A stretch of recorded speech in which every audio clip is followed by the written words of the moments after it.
Hey Astro Kids, and welcome back.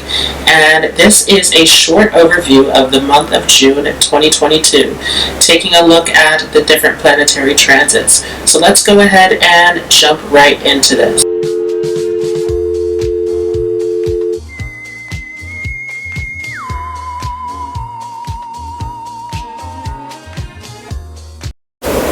So up on the screen here is the chart of the transits coming up here in the month of June. And we will start off with Mercury stationing direct on the 3rd. And keep in mind that Mercury is still going to be going through a post-shadow. So we are slowly making our way out of this Mercury retrograde.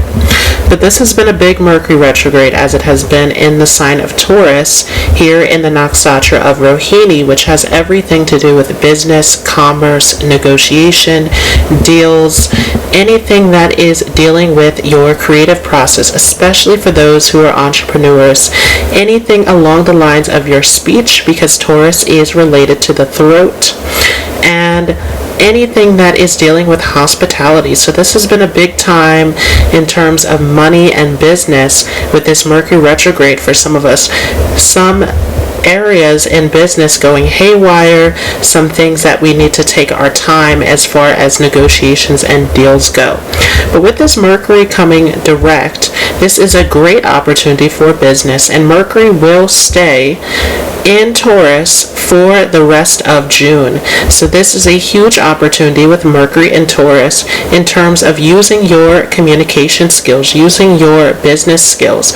All of this is coming to your favor. So this is an excellent transit that we have coming up here with this Mercury stationing direct. Definitely taking an ease off of that Mercury retrograde. But shortly after that, on the 4th, we will see Saturn station retrograde.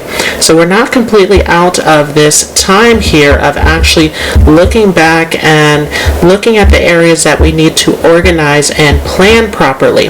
Saturn retrograde is bringing up a lot of past karmas. And so this is a big time of releasing and letting go of the past. And actually at the end of June, we will have a new moon that has everything to do with letting go. So we'll talk more about that as we move along here. But with this Saturn retrograde, this is a big time to look at the area of your life that is ruled by Aquarius, because that is a big area where you will find karmic backlog that needs to be cleaned out, that needs to be worked through. This is a big time of taking a step back and making sure that you are planning properly, that you're setting the right priorities, that you're not getting distracted with this Saturn Aquarius. Remember that we have just started this Saturn in Aquarius transit, and so this is giving us a sneak peek about what this is all about. But this Saturn retrograde really is asking us to review this area, to look back, to reflect, to see, are we really navigating this new energy, this new dynamic of Saturn in Aquarius. Saturn is very strong in its Mula-Trikona sign here in Aquarius, where this really has a lot to do with responsibility. Aquarius, remember, is the sign of the humanitarian, so this has everything to do with your responsibilities, your duties, your position in the world. This has everything to do with any kind of groups or obligations that you're tied to. And so all of this is coming up at the moment, to look over all of these areas of your life, to make sure that you have this all together, that you're not committing to things that are not for your highest, greatest good. Now, as we continue here, on the 14th of June, we will see a full moon in Scorpio. And this is very intense because, as we know, the moon gets debilitated in Scorpio. That intensity, that passion of Scorpio does not go so well with the moon, which is looking for security. And so this is a very intense full moon where we are being asked about, once again, are we committing to things that are not of value to us? Scorpio is on that opposite side of Taurus, where they are both dealing with your values, they're dealing with your money, they're dealing with the things that you're attached to, the things that you're holding on to. And specifically, Scorpio has a lot to do with what you're holding on to within relationships.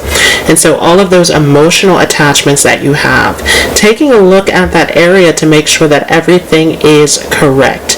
that you're not holding on to something that you believe that will be fixed or will get better, but actually taking a look and seeing, are you holding on to something that is toxic for you, that is not good for you, that needs to be cleared out? Scorpio has everything to do with letting go of what no longer serves you. It is the Scorpion, it holds the poison, and so this is all about extracting the poison, getting the drama, the toxic energy out of your life, removing the junk that no longer serves you. And this is especially true as this will happen in the nakshatra of Jyeshta, which we'll talk about more in a future video. But this Jyeshta nakshatra has everything to do with finding deeper knowledge to get going on your spiritual journey ahead, and not holding on to these attachments that are no longer serving you, that are distracting you from your purpose. Jyeshta is the last nakshatra before we get into the third and final section of the nakshatras, which when we get into that last section, transiting over into Mula after Jyeshta, that has everything to do with our spiritual path, our spiritual calling.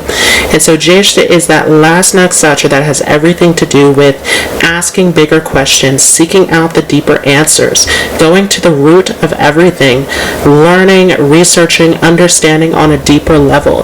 This very inquisitive energy has everything to do with looking at where you are in your life and asking those deeper questions of, are these attachments really serving you? Is this really your correct place that you're in? Are you attached to the right things?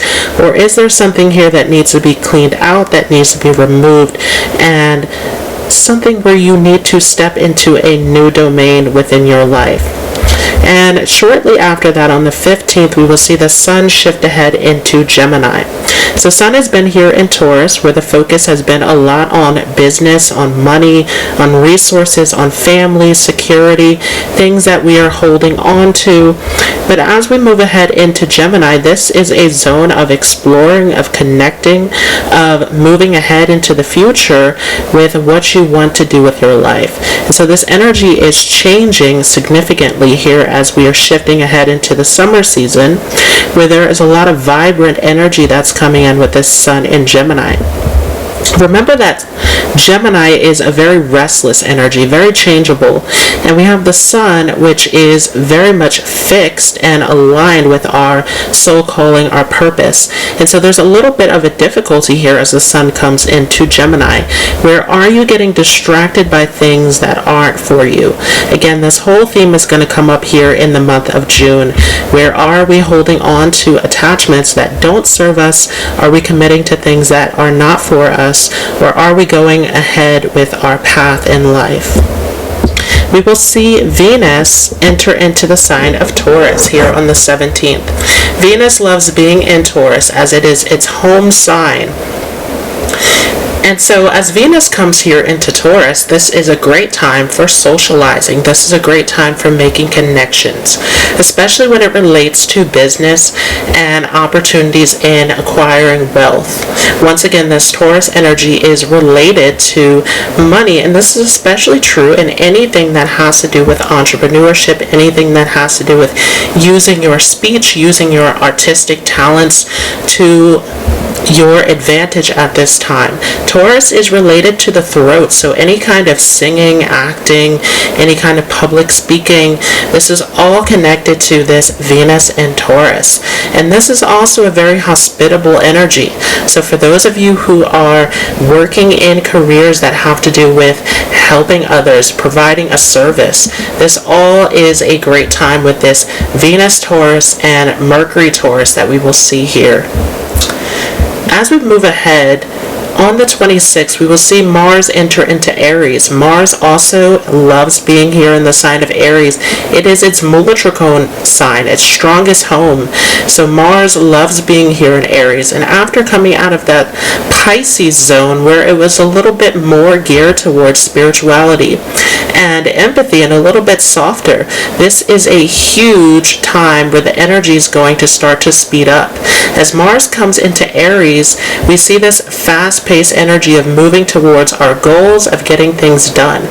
So for those of you who have been feeling tired, who have been feeling sluggish, who have been feeling these major blocks, this is a time here where Mars comes into Aries and everything starts to speed ahead. So this is definitely a great time to put your energy, to focus your energy into what you want to do in life.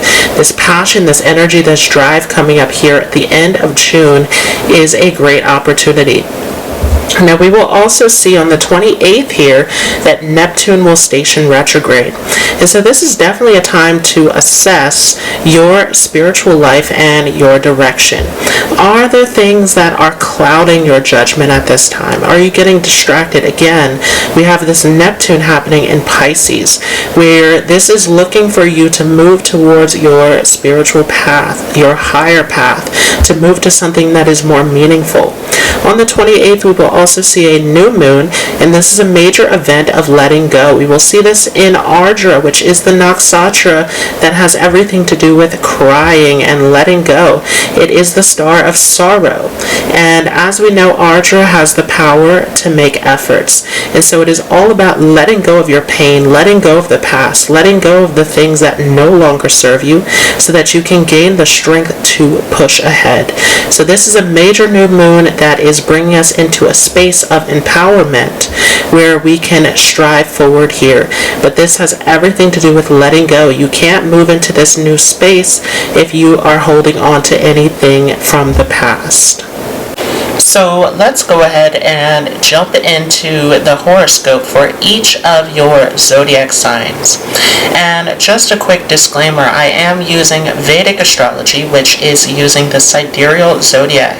So if you are coming from Western tropical astrology, this will not work for you. There is a calculator down below in the description where you can get your accurate information. Another disclaimer is that this horoscope is not going to go by your sun sign. This is going to be according to your ascendant or moon sign. The ascendant tells us the direction of our life, how all the karmic lessons and patterns will play out for us.